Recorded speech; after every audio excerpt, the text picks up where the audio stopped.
Hello everyone, welcome! Today we're going to make up a few cards using this beautiful plaid embossing folder from Spellbinders. It's called Plaid Company. I'm going to be using this folder in 3 different ways, but I'm also going to pair it with some more new products from Spellbinders. This set is called Forever Spring Eggs. I've made a card with it already. And then this is new to my craft room. It's called Simply Perfect Layered Blooms. Spellbinders makes the most beautiful flower dies, so I was excited to get this. If you subscribe to the card kit of the month, they always seem to put beautiful floral dies in there, but they're a lot smaller. I really liked the size of these larger floral dies. Another reason I really love Spellbinders dies is that you don't have to snip them apart. All you have to do is pull them off their packaging and they are ready to use. So I'll pull all of these off the packaging and let's make up some spring and Easter time cards. My first card's going to be kind of simple. I used the embossing folder to emboss this beautiful brushed silver cardstock from Spellbinders. It has just a subtle shine to it. I love this stuff. I also cut out several Easter eggs with the brushed gold cardstock. Isn't that pretty? And then I cut a pink one and a purple one with more of the Spellbinders' gorgeous new line of cardstock. I'm going to add some color to these eggs with some Distress Oxide ink. This first one is Picked Raspberry, and it's going to be darkest at the bottom of the egg, and then I'm going to just feather it out to the top. I'm going over the bottom of the egg because I want it to be really dark at the bottom. And I'm just going softer as I go up the egg to get a nice smooth transition. With the purple egg, I'm using Wilted Violet, and I'll do the same thing. The darkest color is going to go at the bottom of the egg. These Distress Oxides look so pretty on these colored cardstocks. This purple cardstock is called Purple Mist. This will add some really pretty shading to these Easter eggs. And this is even more fun than dyeing the real Easter eggs. I'll be doing that really soon with my kids, but that's always fun. I wanted to add a little bit of color over my embossed paper, and I prefer this side where the stripes are raised, but both sides are gorgeous. You can use whichever side you prefer. And then I'll add a little bit of pink. This just adds a little fun touch of color. I think sometimes the gold and the silver can make things look really serious. So I just wanted to roll it back just a little bit. I'm going to attach these to the colored eggs now, and I'm just putting glue around the perimeter of the eggs. I'm using their new precision glue, and I just love the tip on this. Look how beautiful that looks over the colored egg. So much fun. And then I'll pull out one of my acrylic blocks and set it on top of it to dry. Let's do the same with the purple. And then the gold egg is just going to be kind of a filler. It's going to go behind my more ornate eggs. The sentiment I cut out with more of the brushed gold. It just says Happy Easter. And now let's start putting this card together. I'm going to glue down the golden egg first. Next, let's put down the pink egg. I'll attach it with more glue. I'm just trying to get an idea of where I want this to go. And then the purple egg I'm going to pop up with some foam adhesive. Once that is in place, I'm going to attach the sentiment. The sentiment I cut out twice and glued it together just to give it a little bit of substance. I'm just putting little dabs of glue behind that. I bring back my piece of scratch paper just to dab the glue off so I don't have a lot of it smearing around on my panel. I'll put an acrylic block over that to hold it down, and then I'll do the same thing with the Easter word die. Really helps to blot it off on a piece of scrap paper. And I'm going to let that dry for a minute. I have a piece of Silver Fox cardstock. This is just a pretty subtle gray that I'm going to use as my card base. So my panel is cut down a little bit smaller than my card base, which is 5.5 by 4.25.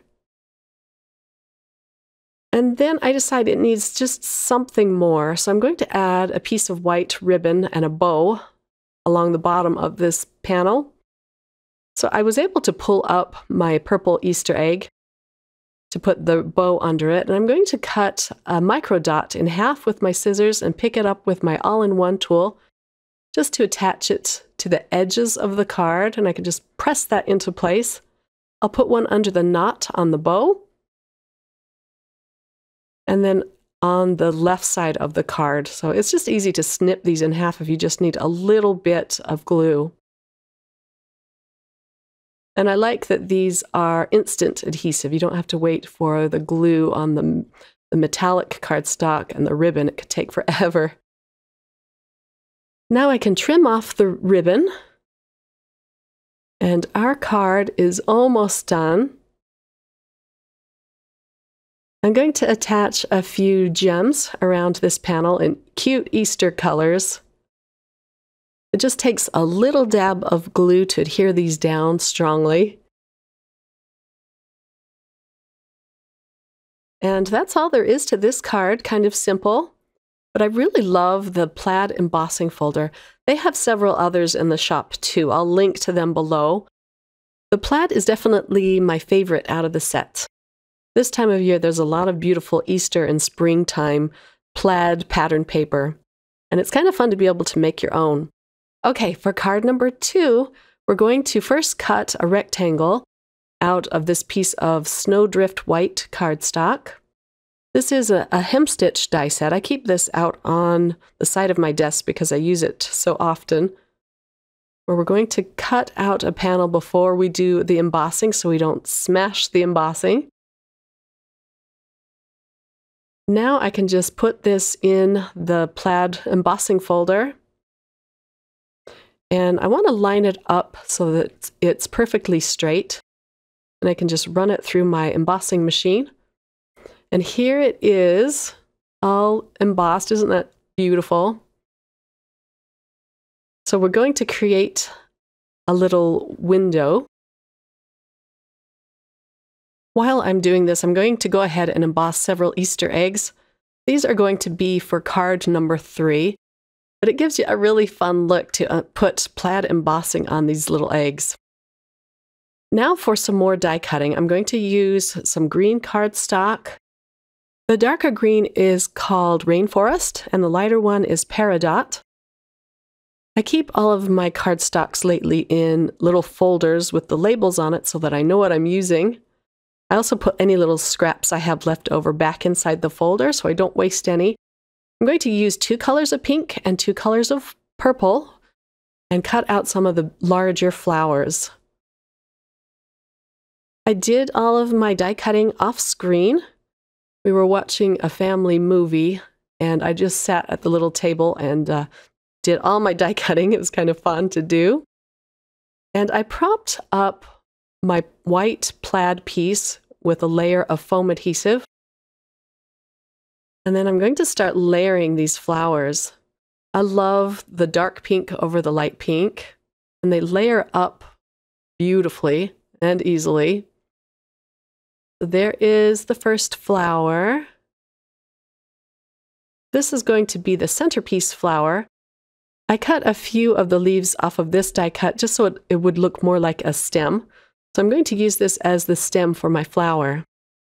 And then I'll glue the stem down flat. Just trying to get an idea of where to place this. The flower part I'm going to pop up with a foam piece. I thought that the blue paper made a really lovely backing for my flower window. So let's pop this into place.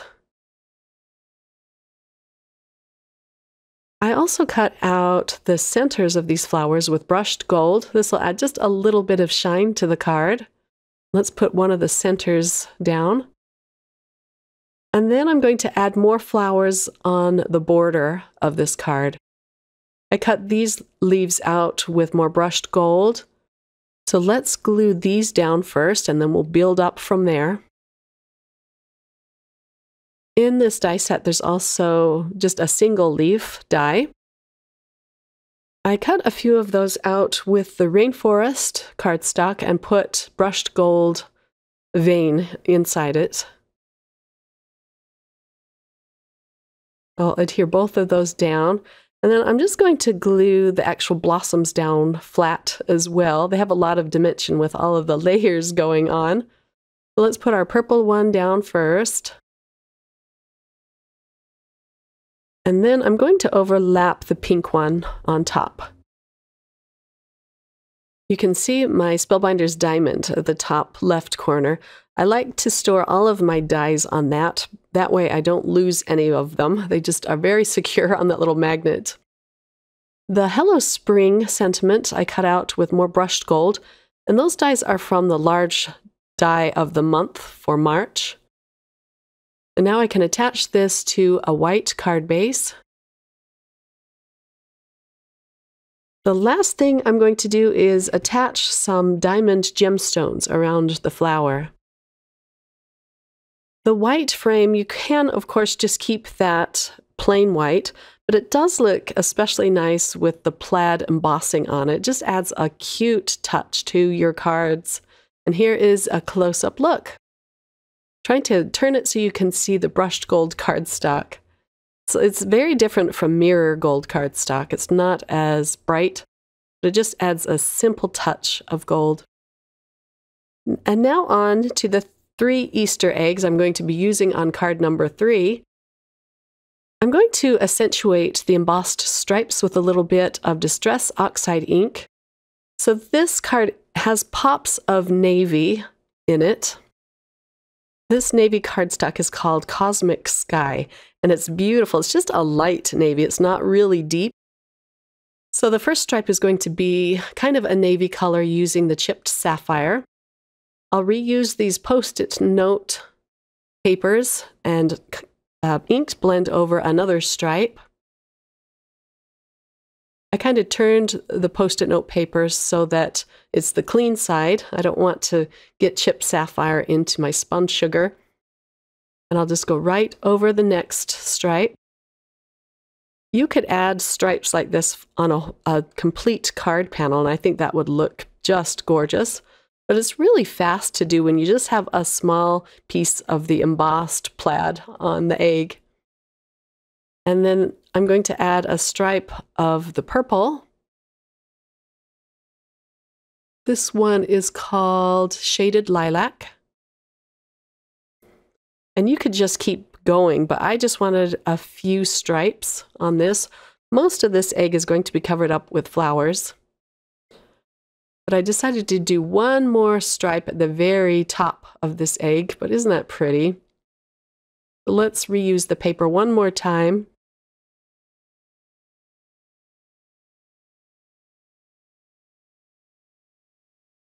And then I'm going to use the spun sugar again.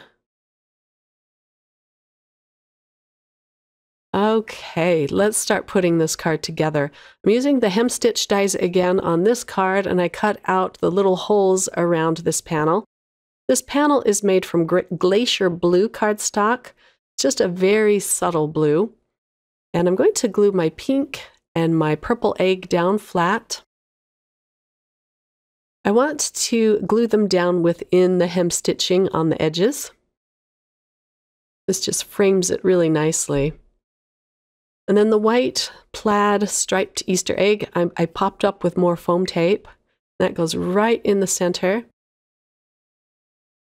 And now to start adding flowers, and I'm going to put them right on this white egg. I just put glue at the bottom of these leaves. A lot of them are going to be hanging off the edge of the egg. And you could put foam adhesive just to keep it popped up. But I think it's just fine the way it is. And now for the berries, I cut this out with the cosmic blue cardstock just to add another pop of the light navy. It's not, of course, a traditional color, but I really liked these little pops of blue. And then the leaves, the veins within these leaves are also the cosmic sky blue. I'm going to put a little trio of flowers within these leaves. I'll glue the purple one down flat. Then the other two I popped up with some foam adhesive. I want to tuck that over the purple flower. And then last, the little pink flower. There are so many ways that you can layer these flowers. They're just a lot of fun to play with. And now let's attach this to a white card base. This panel ends up being just a tad smaller than the A2 sized card base. And then for the sentiment, I'm using a stamp from the March clear stamp of the month. It just says Happy Spring. I'll stamp that up a few times so it's nice and dark. Added some more diamond gemstones around this panel, and here is a close-up look. I think this one is my favorite of the trio. I hope you are all having a lot of fun creating spring and Easter themed cards. I'll have all of the links listed below to the products that I used. Have a wonderful day, everyone. Bye.